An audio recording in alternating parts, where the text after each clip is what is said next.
do Jequitinhonha é uma região situada no norte de Minas Gerais, composta por uma enorme diversidade cultural e étnica.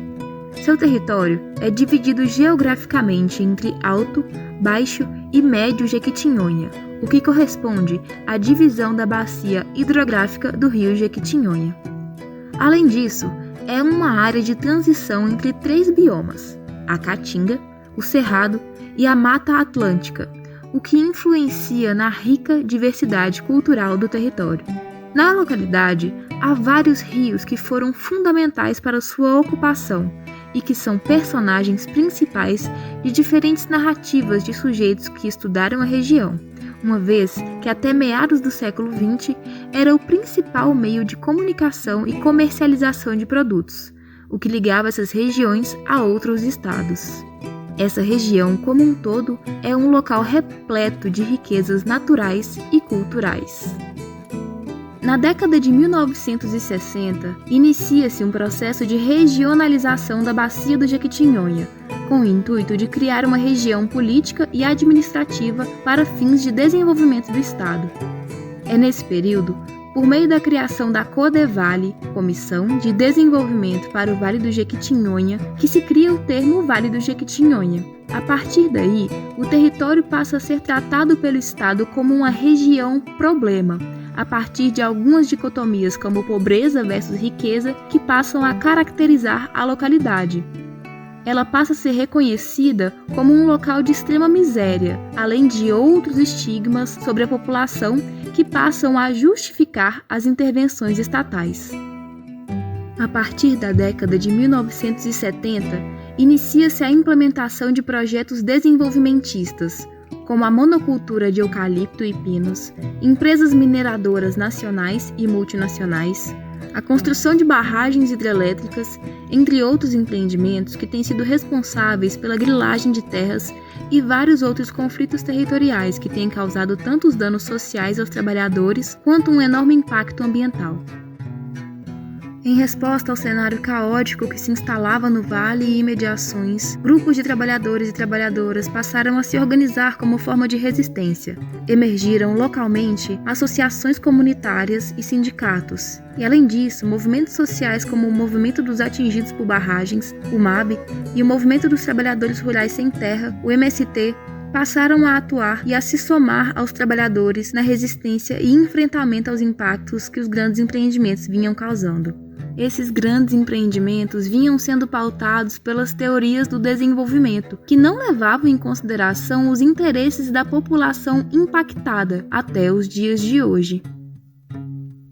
Como reação à lógica desenvolvimentista instalada no Vale do Jequitinhonha, foi sendo construído o projeto Veredas, Sol e Lares, assinado em 2018, com propostas que visam envolver a população ativamente na construção de um diagnóstico social para se pensar em princípios e diretrizes para um desenvolvimento que dialogue com a realidade das comunidades rurais e urbanas dos municípios envolvidos no projeto. Somado a isso, o Veredas consiste na construção de uma usina de produção de energia solar fotovoltaica flutuante sobre o reservatório da pequena central hidrelétrica Santa Marta, localizada em Grão-Mogol, Minas Gerais. Ela distribuirá energia para 1.250 famílias, ou seja, unidades consumidoras dos vales do Jequitinhonha e Rio Pardo. Contemplado com o edital do Programa de Pesquisa e Desenvolvimento Tecnológico da CEMIG-ANEEL, o projeto Veredas Sol e Lares é financiado pela CEMIG e executado pela AEDAS, pela Axion, pela CEMIG-SIM e pela PUC Minas, contando ainda com a parceria do Movimento dos Atingidos por Barragens, o MAB, e da Universidade Federal do Vale do Jequitinhonha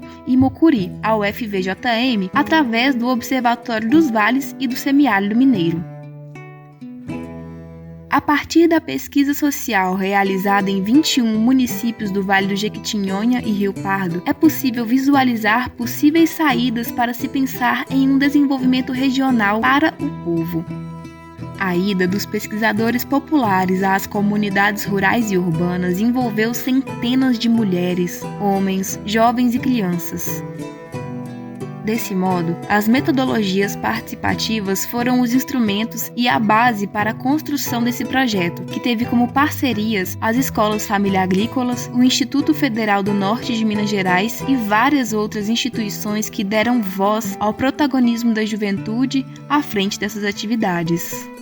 A primeira metodologia colocada em prática foi a construção do mapa falado, que é um mapa mental de como a comunidade visualiza o seu território, o qual foi retratado através de um desenho com os elementos indicados pelos moradores. Nele, estava traçado o percurso dos rios, as moradias, a vegetação e até os problemas enfrentados. Foi falado de tudo, desde o histórico da comunidade, como é acesso à água e à energia, o acesso e condição das estradas, serviços públicos, festas típicas e muito mais.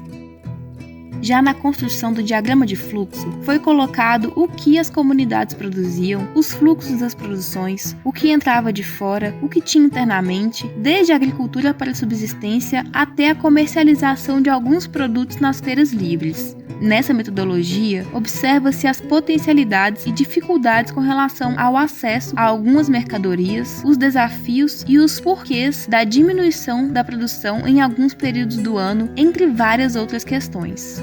Também foi feito um estudo sobre a conta de energia elétrica nas comunidades, entendendo o porquê dos valores, dos tipos de impostos cobrados, a diferença entre uma tarifa urbana e rural, sobre a qualidade da energia que chega, entre várias outras questões. Com essa atividade, também conseguimos algumas conquistas, pois muitas pessoas que não tinham acesso ou não sabiam da existência da tarifa social, ou seja, o desconto na conta para pessoas em situação de baixa renda, passaram a acessar esse direito.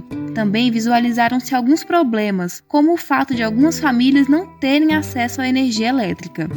Já o diagrama de Venn é uma ferramenta que consiste em uma representação gráfica com círculos que indica a importância, a utilidade e a proximidade em relação à comunidade de instituições, atividades e pessoas. Essa ferramenta propicia conversas sobre conflitos na região, presença ou ausência do poder público, entre outros.